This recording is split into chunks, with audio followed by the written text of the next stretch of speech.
Hello everyone, my name is Christian. Welcome back to my hobby blog. I'm excited to have back on the channel Dr. Philip Chase to discuss the final volume of Malazan Book of the Fallen, The Crippled God. This discussion will contain all spoilers for the 10-book series, along with some spoilers for Return of the Crimson God by Ian Esselmont. So if you haven't read any of those, haven't finished Malazan, I do not recommend watching this, because you're going to be very spoiled by this video. But without further ado, welcome back, Philip. How are you doing today?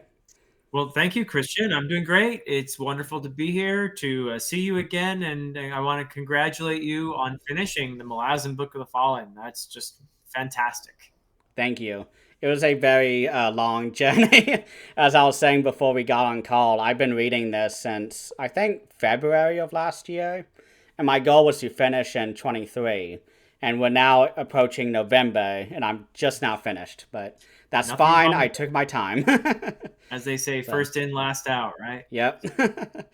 But first thing I wanted to kind of talk about was just sort of um, the ending. I mean, where else to start except the ending? Because Okay. the last like 200 pages just has so much going on for me.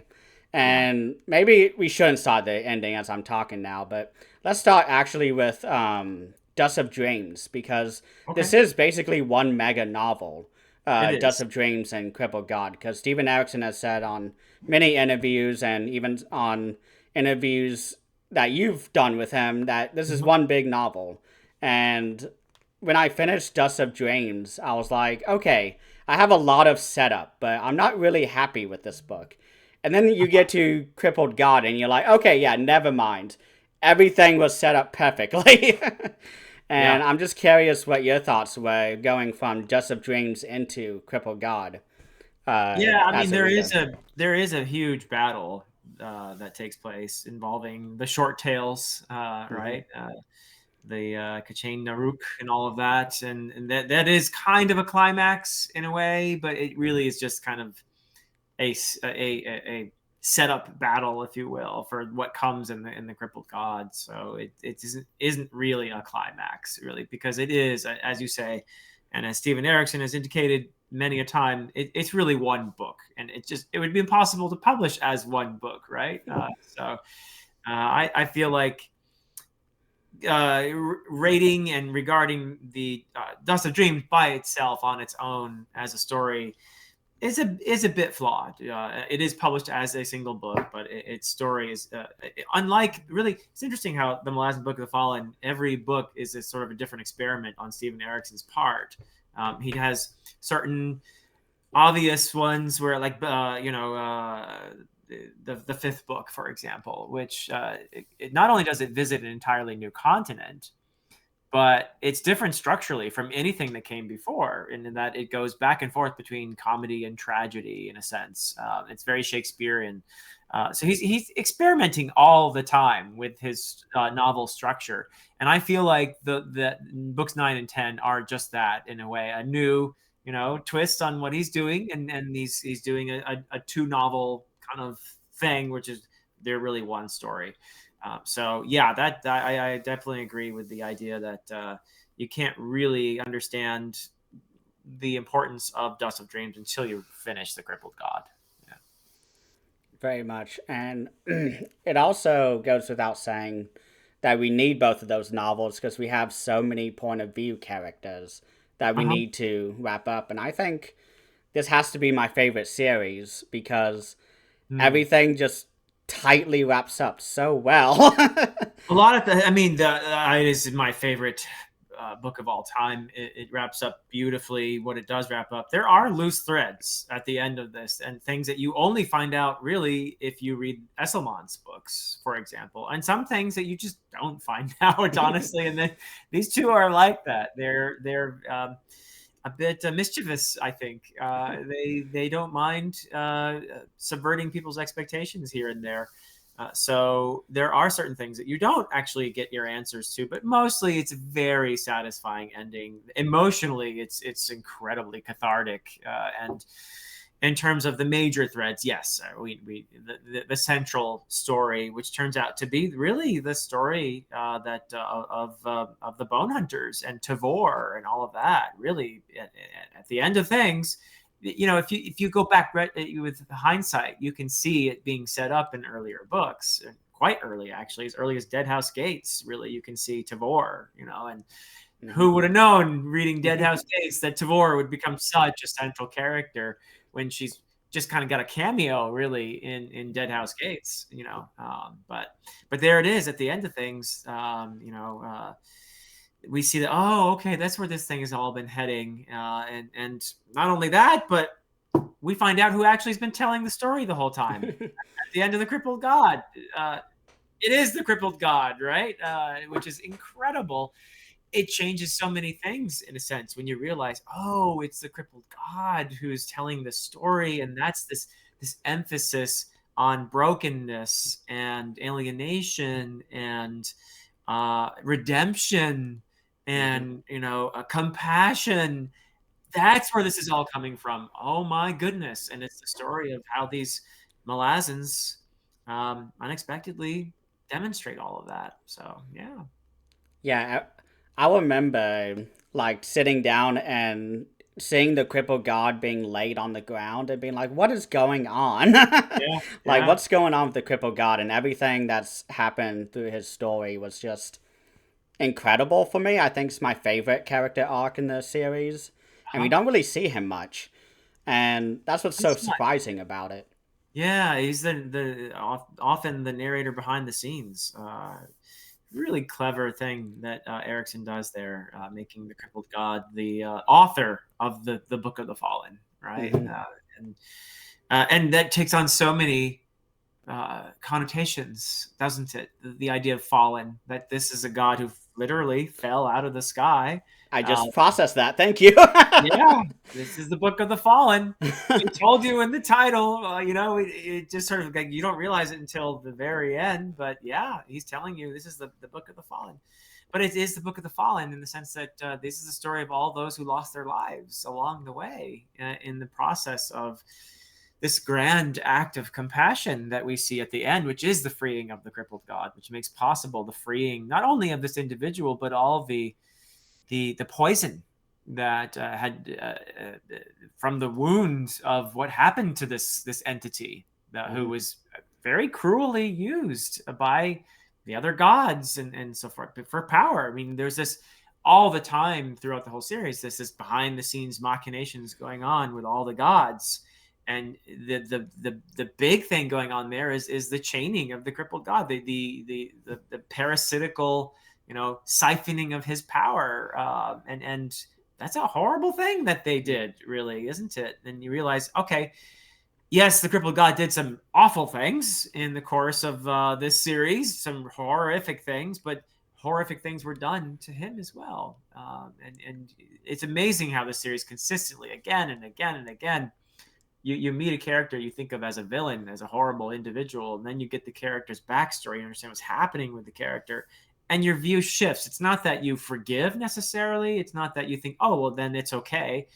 But it does change your perspective, doesn't it? When you learn, oh, that's what was happening to, and that is kind of true in our world, isn't it, Christian? I mean, Mhm. people who are persecuted and who are oppressed and impoverished, often, not necessarily. There are plenty of them who are, saint-like and conduct themselves with absolute, love in the world somehow. I don't know how they do that, but it has an effect where somebody who's been treated like that can become, very desperate and will do terrible things.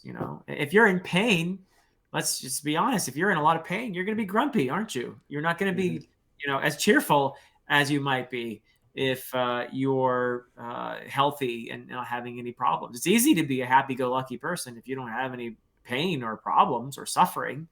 So Mhm. yeah, I think there's just so much here, such an understanding of the human situation that it fully emerges only when you get the whole picture. Yeah, that's really great. And it was really funny reading this book for me because for some reason, I'm always imagining the end of these like big series with a big like one versus one crippled god versus someone else. And I was so happy that was subverted. And It we got what was. we got. Because I was like, I would not have been happy if the crippled god, you know, I don't know, absorbed all of the powerful people, became a super kaiju god like Fenno, and Yeah. started fighting Fenno or something. I would not have liked that. No, and that would So, have been more typical though. And hmm Erickson, it goes off in his own direction, in many ways. Let me ask you a question if you don't yeah, mind. go ahead.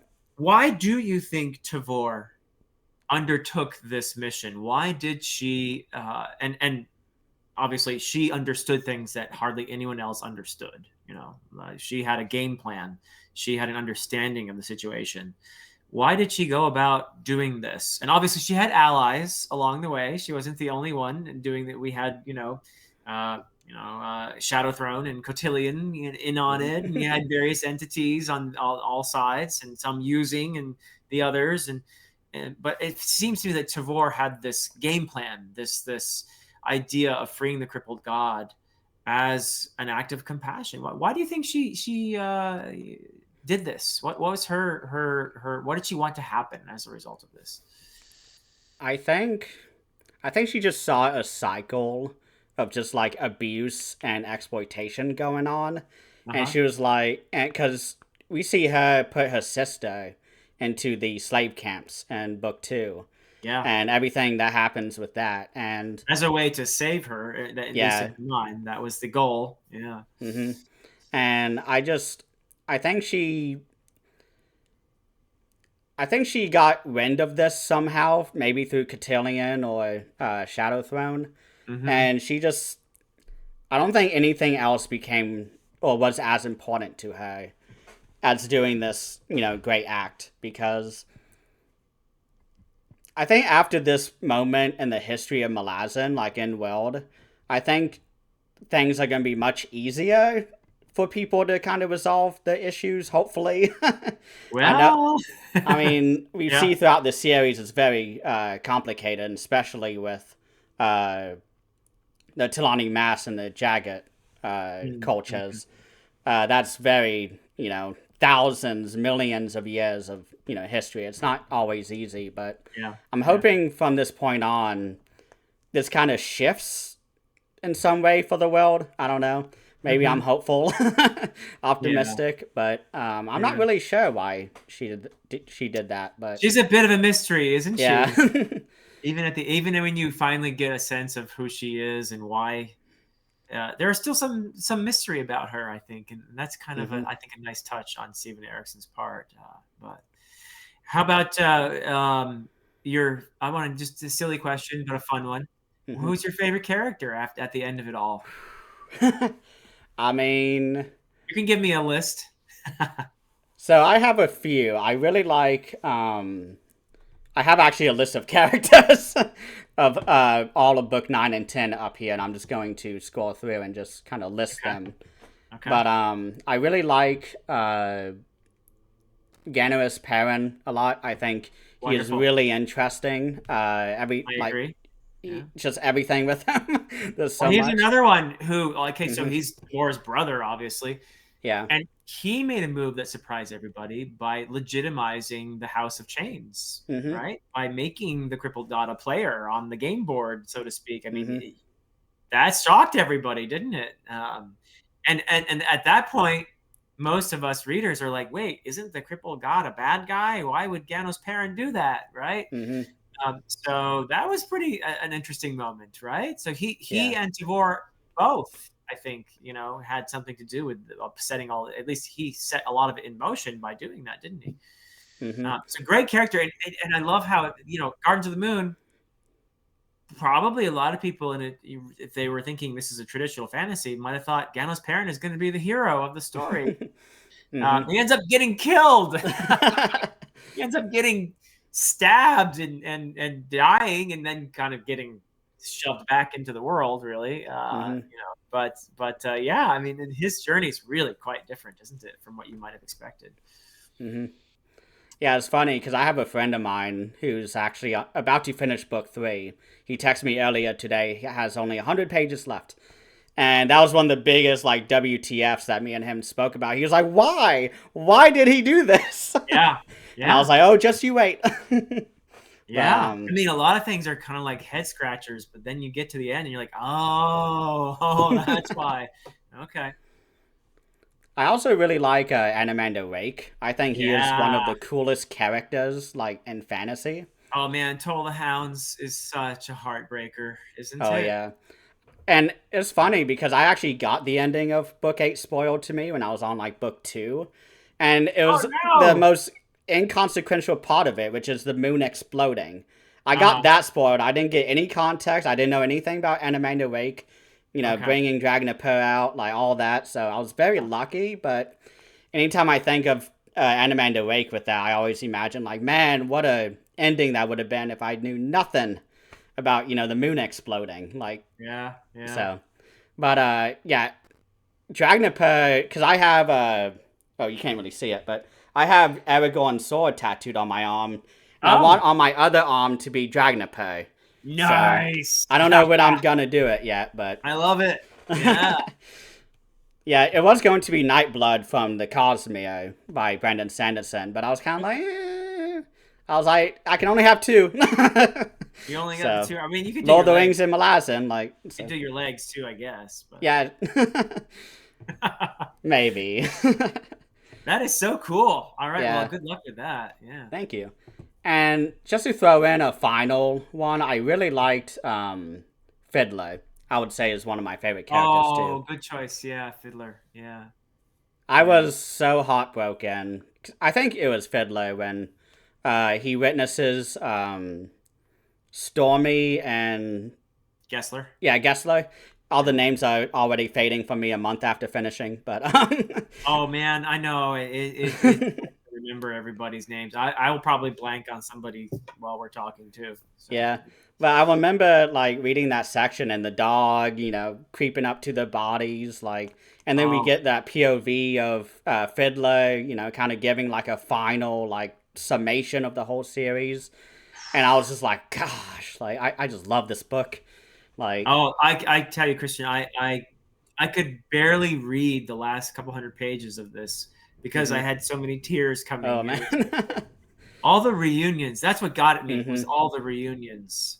And I think Erickson does reunions really well. The two things that he does like no one else would be reunions and then characters coming to understand one another who hmm may have even been foes, but suddenly there's this, oh, I see the humanity in you, right? I see me in you. And there's this connection that leaps out between these characters. And there's an understanding there. There's compassion that grows hmm from such an understanding.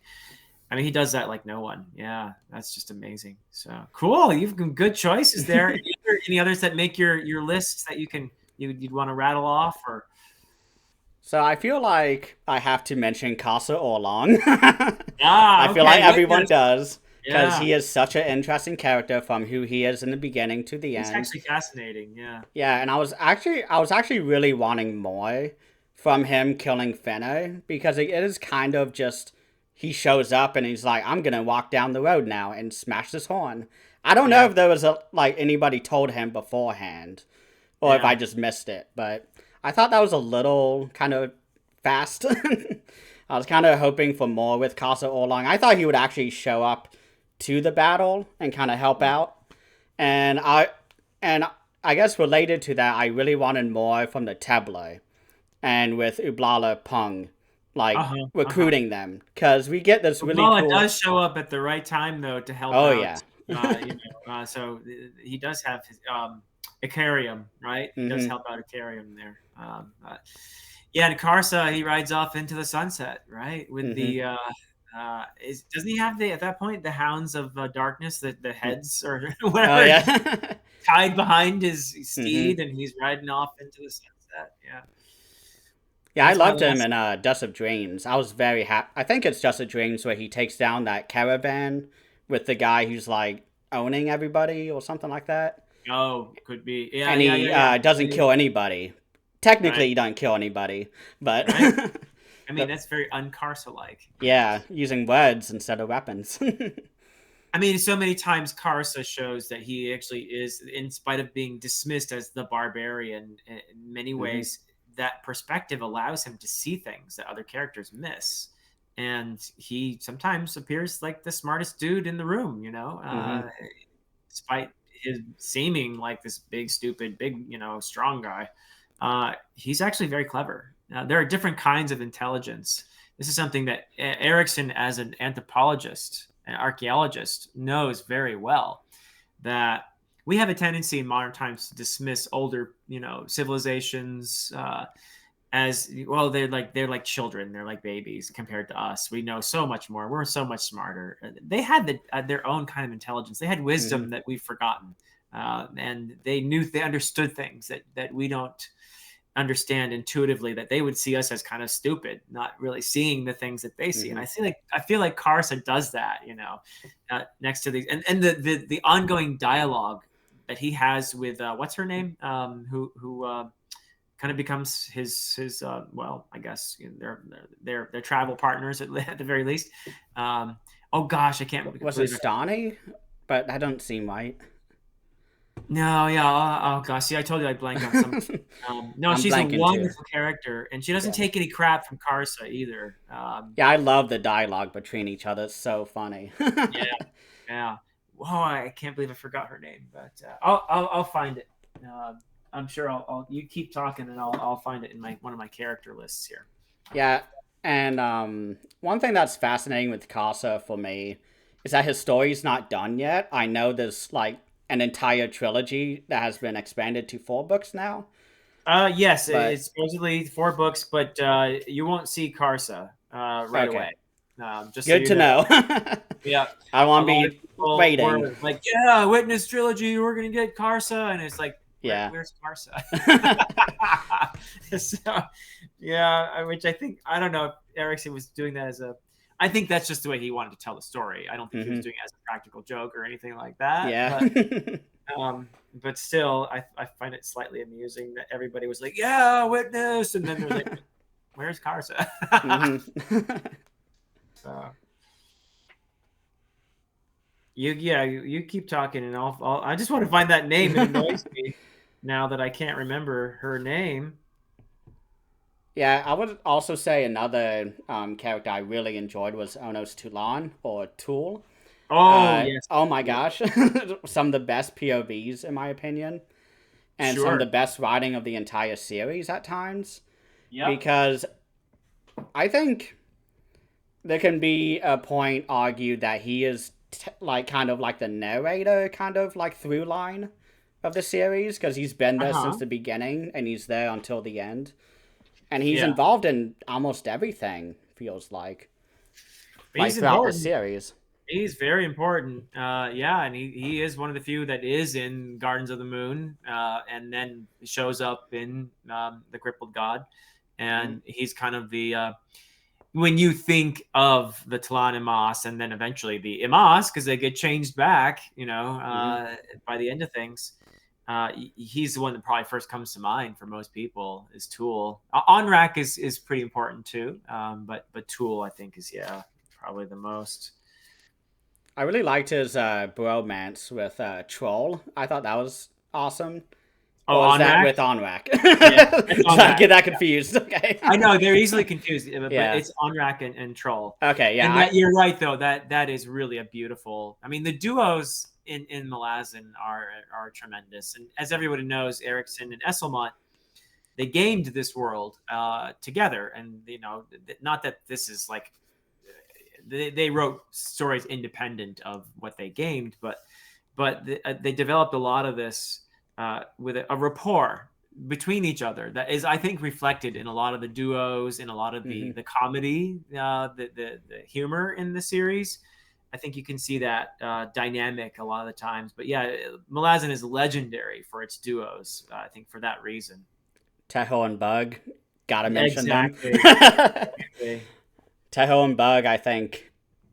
I remember starting book 5, and the first time I read the names, and I was like, how do I know these names already? And then it Yeah. was by the end of the book, I was like, oh, I bet they're like the most, favorite duo in the series. And as I've read each book, after that, I've been like, yeah, I love them. Like, it's so Absolutely. fun. I really like the all the different like secret identities these gods have, because uh, it's Tehol who is male, right? Or is it the other way around? Bug. Bug is Bug male. is okay. Tehol is the human. Yep. Yeah. Yep. And I just love that. Just a god hanging out, just kind of, twisting things here and there. Yeah, I mean, when you get to know male in other contexts, I think you understand that male in this relationship with Tehol was trying to learn about humanity and compassion. There you go again. Mm-hmm.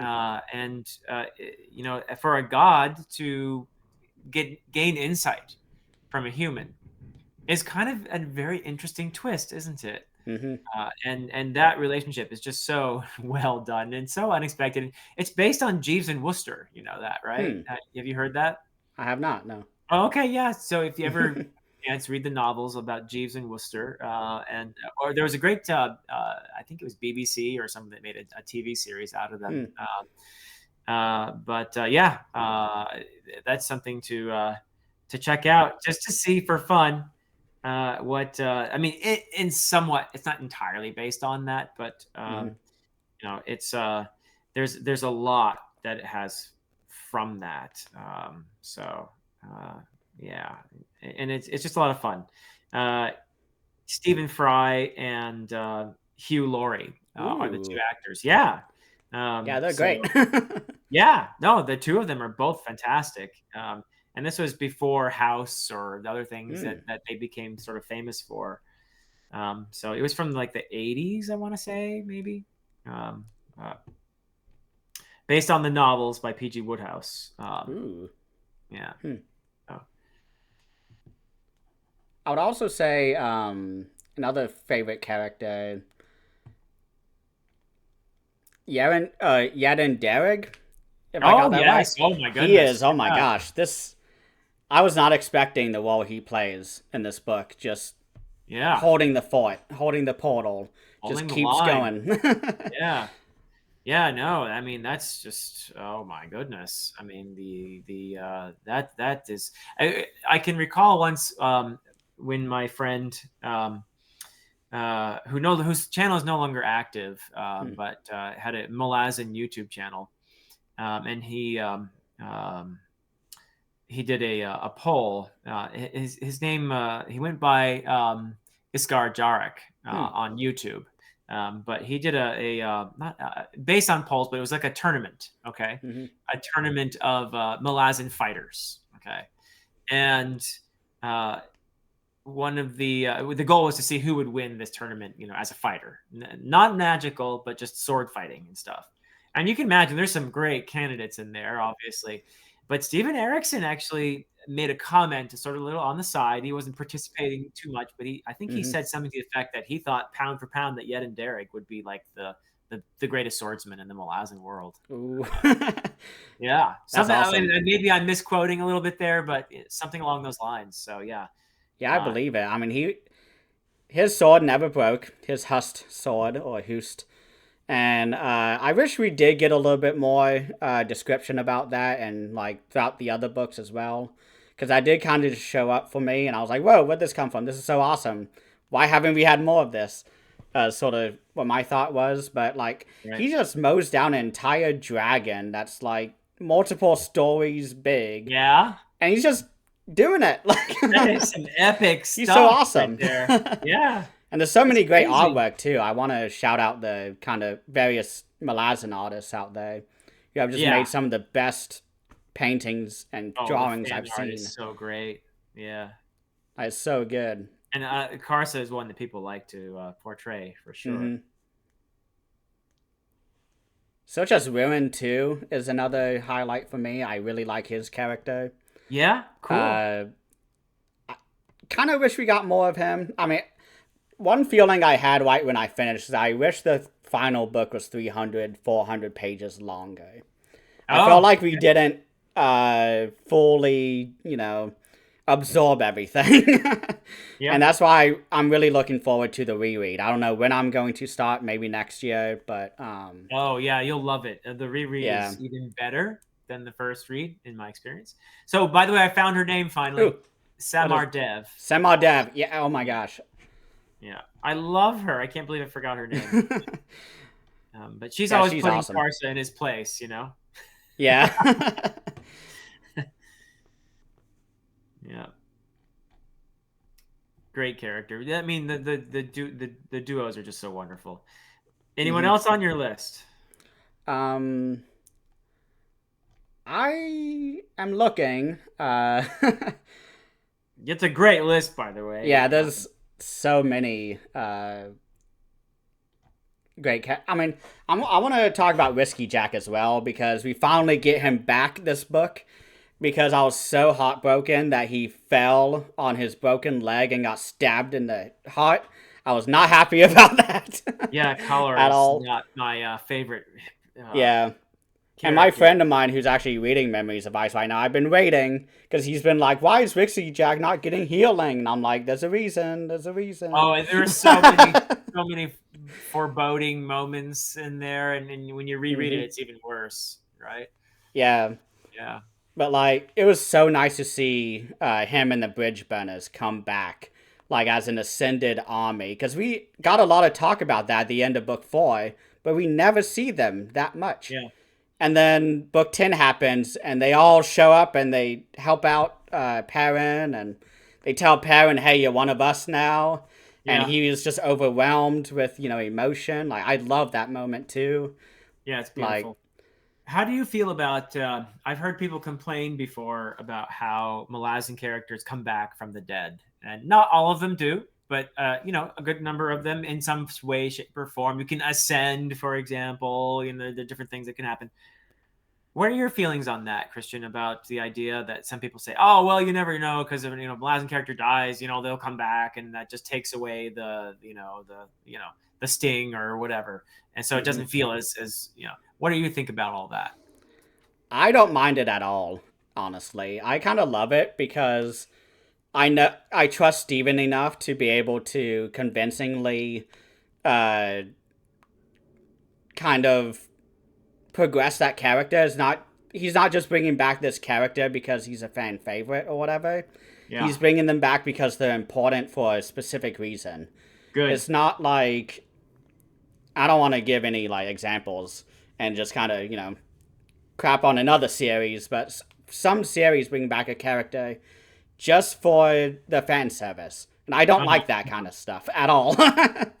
The other thing I think is you made it. You said that he progresses the character, and they hmm don't come back the same. They're not the Oh, same no. person. Like look at Talk, for example. Oh, yeah. Look at so many of the characters who do, or even Whiskey Jack. You mentioned they're hmm not the same as they were when they were human. They're okay. Yeah. They're not the same person anymore. You come back a different entity with a hmm different perspective. It's really, I feel, if you're going to have characters come back from the dead, having them come back changed, altered in some fundamental way hmm is the way to do it. And then I think you could say Erickson consistently does that, right? Oh, yeah. And it's funny because one of my favorite series that I started fantasy with was A Song of Ice and Fire. Uh huh. And one of the biggest theories is about, for those who haven't read the series, cover your ears, but Yeah. Jon Snow. Uh huh. Like, Yeah. and everyone, I remember when that book came out because I was around the time when I started reading it. I was in freshman year of high school, so maybe I was too young to read it. But as I was reading it, I remember with everything with Beric Dondarrion, I was like, I was a little sketchy on him coming back. Like Yeah. Jon Snow, he has to be completely different, and all of my favorite theories have to do with that.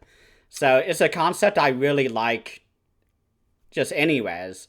Yeah. So it Yeah. depends There are on other the author. characters in that series. I don't want to spoil anything, but hmm there are other characters who do come back who who don't appear, by the way, in character. I'll just say a character who dies in the show hmm and dies in the book, but comes back in the book. It does not come back in the show. I'll tell you her name afterwards, but you know who hmm I'm talking about, I, probably. I know the There's a initials whole LSH. whole arc that happens in the books that is dropped from the show. Yeah. and it's that character's second life, I guess you could call it. Yeah. And that was the breaking point for George R. R. Martin, apparently. Is With that the, right? yeah, so. I actually thought it was a good move to ditch that whole thread Oh, myself, I was but okay with it because I yeah. didn't, because it wasn't resolved yet, so we don't know how it ends. But, Yeah, it's true. That's so right. I was saved. One of the few plot lines that wasn't tainted, I'll say. Yeah. Just my Yeah. personal opinion. But, Yeah. what are your favorite characters in this book? In Malazan, I think Tehol is my favorite Mm-hmm. overall. I just love, and part of it, it really is a dynamic between him and Bug or Male, and the idea that you could see him for one thing as just a goofball, as a bumbler, but there are so many layers under that. Mm-hmm. There's the layer of the genius who is capable of ruining an entire economy by moving, pieces around, Mm-hmm. and with just this four-dimensional understanding of what's going on, while everybody else is just running around like insects, not understanding. So his ability to and very modestly too. The guy runs around in a skirt and most of the time and looks like an idiot. So the fact that he is wise enough to not let people to consistently allow people to underestimate him is pretty smart. Mm-hmm. But even more so, it's not his genius that I admire; it's his compassion. He does a lot of what he does is because he sees the corruption in the Latveria society. Mm-hmm. He understands the exploitation of the native peoples. His brother, his older brother, not the younger one. The younger one is the swordsman, but the older brother, who is the contact person for a lot of the native peoples of that continent, also had a kind of a realization that what they were doing to these people was horrible, was exploitative and brutal and evil. Mm-hmm. And his reaction to that was, unfortunately, he wasn't as equipped as Tehol to deal with this, right? So he was not capable of affecting change the way that Tehol was. And whereas Tehol saw this corruption and evil and pretended to be a bumbling idiot, and in the meantime had this whole long game that he was playing in order to change that society, for the better. So I admire his compassion as well. I mean, there are so few people in this world who, it seems to me, reach a certain level of power and can continue to act with compassion. And Tehol does that, and the fact that he supports and even sends, allows his younger brother to go along with the Malazans in this final mission. That's another indication of his compassion. So yeah, I love Tehol. He's a great character, and that relationship with Mail is just fantastic. Mm-hmm. So yeah, I also Tavor is big up there for me. I just admire her. I like the mystery of her and Mm-hmm. the seeming stoic veneer, but beneath that you see these cracks, and you can see beneath those cracks that there's there's a beating heart there that many people would not see, if they don't look closely. There's someone who acts not just out of conviction, but out of a deep loyalty to her morals, and who does the impossible, through her dedication to a cause. So yeah, she amazes me. So yeah, those two definitely, Tehol and Tavor, and some of the rank and file too. I also love Fiddler, like you. A lot of sentimental moments there, possibly because he's kind of like the survivor. Not a lot of the original bridge burners are around anymore, Mm-hmm. even. And he's got this veteran's perspective. He's seen it and done it. He's been part of both the bridge burners and the bone hunters. He connects them, in a way that I find important. So because you read the first few books and you think, oh, it's about the bridge burners, and then they all get killed in the third book in Mm-hmm. Memories of Ice, and then the survivors are understandably traumatized. So then it becomes about the bone hunters, but Fiddler is a bridge there. and I love that. So Yeah, it's awesome. One fun question I think we could talk about is what are our favorite like races in the series, like Jagged versus oh Emas yeah, versus cool, Kachane yeah, Chamal? Like, what do you yeah. lean on that? Oh, I'm a huge fan of the Jagged. The Yeah, Jagged, yeah. yeah, I love them. I mean, you'll see more of them too in the Esselmont books, but it's just their sense of humor that Hmm. they're so weird. And again, they're the I'm putting this in air quotes for anyone who's listening and not watching. They're the orcs of this world, right? Hmm. But the joke is they're highly intelligent and comical and just kind of ridiculous and goofy, in Hmm. ways, but they can be incredibly deadly. I mean, you learn that in the first book in Gardens of the Moon. You have the Jagut tyrant there, who can destroy whole cities, and so they're just a strange combination of whimsy and humor and goofiness, combined with deadly, deadly, power. And so different from, our stereotype of stupid, large teeth and kind of like monstrous orcs. They're a very obvious subversion of that, I think, as well. Hmm. So, yeah. How about you? What's your favorite of all these? I think it's a tie between the Talani Mass and the Kachane Chamal. Yeah, I cool. love undead characters. That's something I've always enjoyed. I don't know why. Just the spookiness of them. And also, there's always like a theme of humanity being tackled with undead characters. And Yeah, Steven Erickson just nails it. Just absolutely. all his different characters he has throughout the series are amazing. Tool, Onrak. I guess Hetton isn't a Talani Mass, or is she? No, no, Okay. she's not. Although she marries Tool, but that's Mm-hmm. after he's human. And Yeah. she is one of the Barghast. Yeah. Okay. Yeah. But I also really love the Kachane Chamal just because the dinosaurs, and that was sort of Yeah, like my favorite with animal growing freaking up. sword arms. I mean, Yeah, they're like yeah, it's just like that Dr. Evil joke, the sharks with laser beams on the freaking foreheads. Like yeah, it's the same thing and it's yeah, real like in the yeah, series. and it's It's awesome. amazing. And I Yeah, also love the POVs we get with Stormy and Gaslight when they're with them because they talk about communicating through the oils and through touch and like all this yes, I love like that. it's just really interesting and unique. I Yeah, just because love as, that. as, as humans, we see them as brutes, as monsters.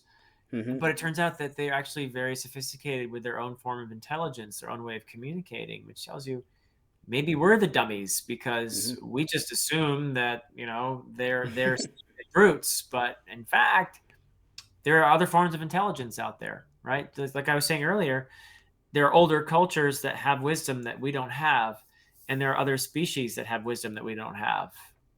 And we're finding out in even our own little world that that's the case. We've assumed all this time that we humans are separate and superior to everything around us because we have this amazing cranial capacity in here, and we have the opposable thumbs that let us, tools and stuff. And aren't we just so superior? Well, as it turns out, actually, that there are many other creatures that have sophisticated forms of communication and that have emotions and have dreams, and we are just beginning to learn and hopefully respect the other creatures that share this world with us in ways. So I love the idea that the Kachane Chamal have this very different form of communication that relies a lot on scent and these oils and all this other stuff. And you see these human characters just getting a very superficial appreciation for that. They're just the tip of the iceberg, really. Yeah, there's a great moment when I think it's Stormy and Gessler. They're talking with the Katane Chamal, talking about strategy on how to win this battle coming up. Yeah, And it's the Malazan edge that gets them to win the battle. And I love how they're kind of talking to the Katane Chamal, and they're like, you know what? You're the best of the best. We'll just trust you. Just tell us what we need to do. We'll do it. yeah, It's like, why not? Like, this is great. Like you never see that. I feel like in these series, so Yeah, it's just yeah, fun. yeah. It's brilliant. It's really brilliant stuff. Yeah. And I would also say I love the sort of idea that the Warrens are going to different planets. I don't know if that's Oh, like yeah. 100% like what's going on, but that's what's in my mind. Is that when Uh-huh. they use the Warrens, they're going into like another dimension or another world? Because we Yeah. see through Herboric when he goes into space and sees all the Jade people. That was kind of my first idea that like, okay, this isn't strictly fantasy; it's a little bit of sci-fi.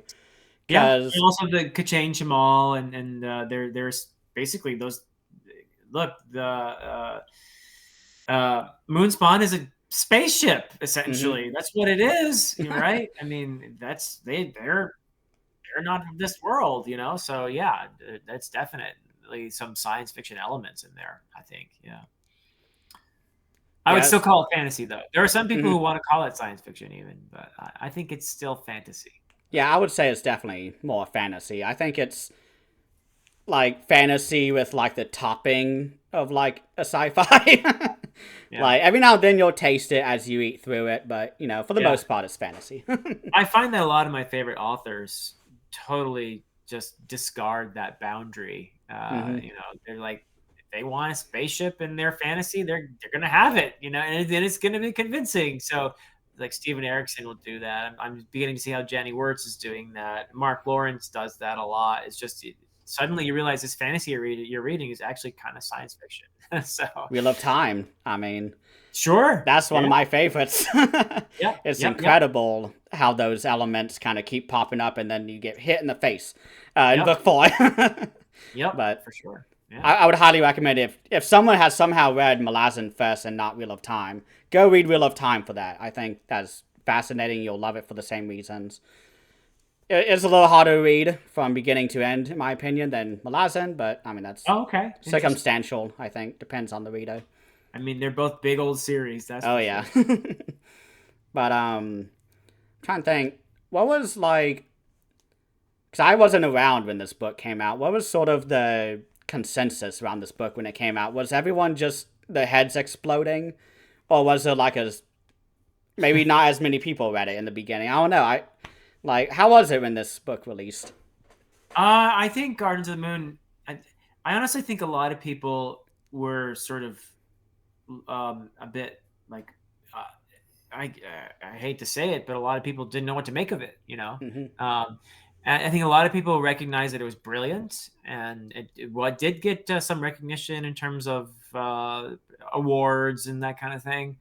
Not nearly as much as I think that this series deserves. For me, Crippled God it's one of the greatest pieces of literature I've ever encountered, and I don't think it ever won any prestigious awards or anything, which is a shame because it's just so brilliant.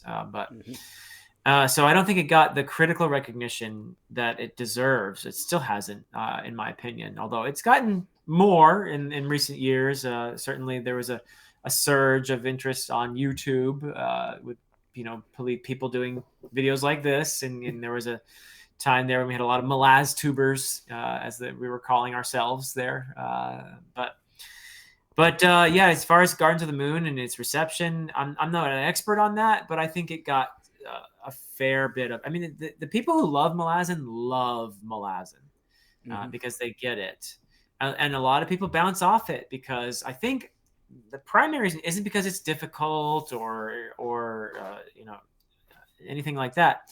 It's more that it defeats a lot of expectations, that it Hmm. has a tendency to subvert, and it has a tendency to not follow the expected path a lot of the time. Like, where's the hero? Who am I supposed to be rooting for here? Right. Hmm. And that's what we do in fantasy, isn't it? And Hmm. like, well, no, actually, I'm going to do this.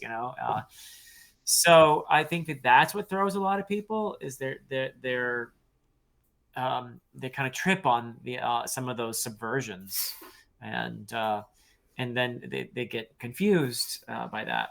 But yeah, I think for the people who love it and connect with it, it's immensely popular, and it's not as I don't know the numbers, but there are certain series that have a bigger following for sure. Like Wheel of Time, I'm pretty sure has more copies sold or whatever, and I think so. Yeah. Stormlight Archive or whatever. But it's done quite well, for a series that is this long and this nuanced and that is willing to explore in a way that is complex and reflects the human experience. It's done very well. It's great literature that seems to have gained a pretty popular following. Yeah. I'm just curious, like, I don't know. I wish there was a way for us to like go back in time and kind of like push this book on more people because Yeah. I mean I love the series and I've been pushing it on a lot of people in my personal life and I've gotten one person to read it. One person was able to buy all of them on Humble Bundle, I believe, and they Okay. had like a charity drive going on. So I'm like Good. slowly doing it, but Yeah. I just need more One people reader to at a talk. time. Yeah. But this is definitely a series I think there can be so many conversations about, and it's technically also not done because we also have all the sequels and the prequels, and Yes. there's some characters you don't get the full stories of, like Lacine. Spoilers if you haven't read Return of the Crimson God yet, but she's Right. killed in that book. Yeah. Like, and that was such a shocker to me because I wasn't expecting her to die Yeah. in this non main Malazan book, Yeah. which I yeah. By the time you're in Dust of Dreams and the Crippled God, she's dead, and Malik Rel is the emperor, right? Mm-hmm. But Tavor and her army, the Bone Hunters, that's not their concern anymore. They've left the Malazan Empire. They're on Mm-hmm. their own, right? And we're following them. But if you want to learn more about that, read Return of the Crimson Guard. Yeah. It's also one of my favorite books, like in this universe. Honestly, I That's loved. fantastic. I love that. It Yeah. isn't. Esselmont does not get enough credit, in my opinion. Mm-hmm. He is a co-creator of this world, and a lot of the characters that you love in the Malazan Book of the Fallen are his characters, and Mm-hmm. so he does not get enough credit, and his books are marvelous. They're marvelous. Uh, Both the novels of the Malazan Empire and the prequel series, just brilliant stuff. Novels of the Malazan Empire is roughly concurrent with Malazan Book of the Fallen, but also his prequel series it tells you the story of the founding of the empire, and you know all that, right? You haven't read them yet, I think, though, right? Nope, Oh, okay. not yet. Yeah, no, that's really good stuff. So you need to check those out too. Um, are you planning to do that? To check out the Path to Ascendancy and to check out the novels of the Malazan Empire next time you do a read, or Yes. So currently, my reading goal is to actually finish book 2 of this first Tawny oh, okay. Man. Well, I can't argue with that because if Yeah. you're reading Realm of the Elderlings, then that's another fantastic series. So Mm-hmm. yeah.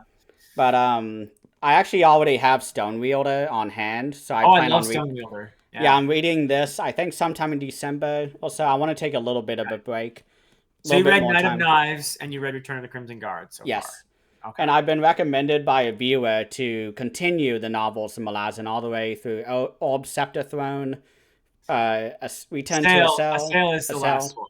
Yeah. Okay. Yeah. I was told to read all 6 of them before going to Passive Ascendancy. Is that what you would recommend, or does it not I mean, I matter? got recommended that too. I really think it's 6 of one, half a dozen of the other. And the reason Mm-hmm. people will say, "Oh, you have to read novels of Lazarus," it's publication order. It does make the most sense, but it's not the end of the world. I actually read Path to Ascendancy before I read novels of the Malazan Empire. But the thing is, if you read novels of the Malazan Empire first, even though it's chronologically later, you will get Easter eggs as you read Path to Ascendancy, and you realize, oh, that's that character that I meet later on in novels of the Malazan Empire, that kind Mm-hmm. of thing. But it works in reverse just as well. I realized as I was reading novels of the Malazan Empire, oh, I met that character in Path to Ascendancy. So I think what people don't realize is that it works both ways. It's a two-way street, really. So yeah, I think you're fine either way. But chronological. Publication order isn't the worst way to go. It's a sensible approach to reading, which you would have to include the Bocaline and Corbel Broach novellas as well in there too, if you're going to do everything right. Although, would you recommend those books? Because I've been kind of half and half on reading them. I like them. You met Bocaline and Corbel Broach in let's see, Memories of Ice, right? So you know who they are, and if you want more of them, then read the Bocaline and Corbel Broach novellas. They're short anyway, it's the Malazan humor taken to an absurdist extreme. And then, of course, there's the Carcanis trilogy as well, the prequel trilogy, where you get the origins of the Teist, meaning the Teist Andi, and the Teist Idur, and the Teist Leosan, right? That's what that is. And we're waiting for A Walk in Shadow, the third book there. But we have the first two, and I love them, but they're the more... So later in the series, you finished the Crippled God, so there are moments of more like philosophical tone moments. You get that's taken to an even greater degree in the Carcanis trilogy. So it's deeply philosophical, but it's really cool because it takes place hundreds of thousands of years before Malazan Book of the Fallen, and you learn about the origins of the Teist people and how they became the Teist Andi and the Teist Idur and the Teist Leosan. So yeah, it's really cool. And what else? Is that everything? Well, then of course there's the sequel. We already mentioned The Witness. Not a trilogy anymore. It's going to be 4 books. So The Witness tetralogy. Yeah. Yeah. So far we have the first book of that, which I think since you finished Malazan Book of the Fallen, you could definitely pick up The God Is Not Willing if you wanted to. Yeah. Yeah, I will one day. And it's funny because I actually found a used copy of The Willful Child, I believe, his sci-fi book. Yeah. And I was so happy because I had no idea. I mean, I'd heard that title a lot of times, but I never made the connection that it was his take on like Star Trek. And I love Star Trek. And I'm like, Steven Erikson writing Star Trek. I want that. Give me. Yeah, he's and I was so happy. Yeah, he's a Star Trek. He's a Trekkie. Yeah. Yeah. So I plan on reading that, I think, before the end of the year. I think I'll read that after Stonewheel Day, so I can get primed for the prequels. But cool. Yeah, so we're about... in other words, you got a lot of stuff to read. I got so many, and I just finished Perdito's Street Station. Have you read this? Oh, good for you. Wow. Yeah. It is incredible. I loved it. Cool. It was so good. I recommend it if you haven't read it. But I have a copy, and I keep meaning to read it, but I haven't read it yet. But I will soon. It was my October read, my spooky read for the month. Oh. And it's not as spooky. It's very nasty and mean-spirited in some ways and dark. So I think it leans better in that, but it's a great sci-fi little book. So cool. But yeah, I think we're now about an hour in, so this is about the end. So firstly, I'd like to thank you for joining me today to discuss this masterpiece of a book. Yeah. And also for all the videos you've done on Malazan. It really helped me, actually, to stay motivated. It makes me really happy to hear that. And I learned a lot, of course, reading that series and discussing it with AP. AP Cannon, it was a Critical Dragon. That's his channel. He's just brilliant. And as you probably know, he's also the advanced reader for both Erikson and Esselmont. So he has he's just tremendously insightful when it comes to these things. And I learned a lot. It's so much fun to talk about these books with other people. We all learn when we do that. So I enjoyed this conversation very much. It reminded me of so many great things. I'm starting to itch to do a Malazan reread now myself. Clear the table. Yeah.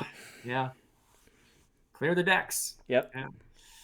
And I also want to thank everyone for watching and for any Malazan readers who have been helping me in the comments section throughout this, because I started uploading, I think, after book 8.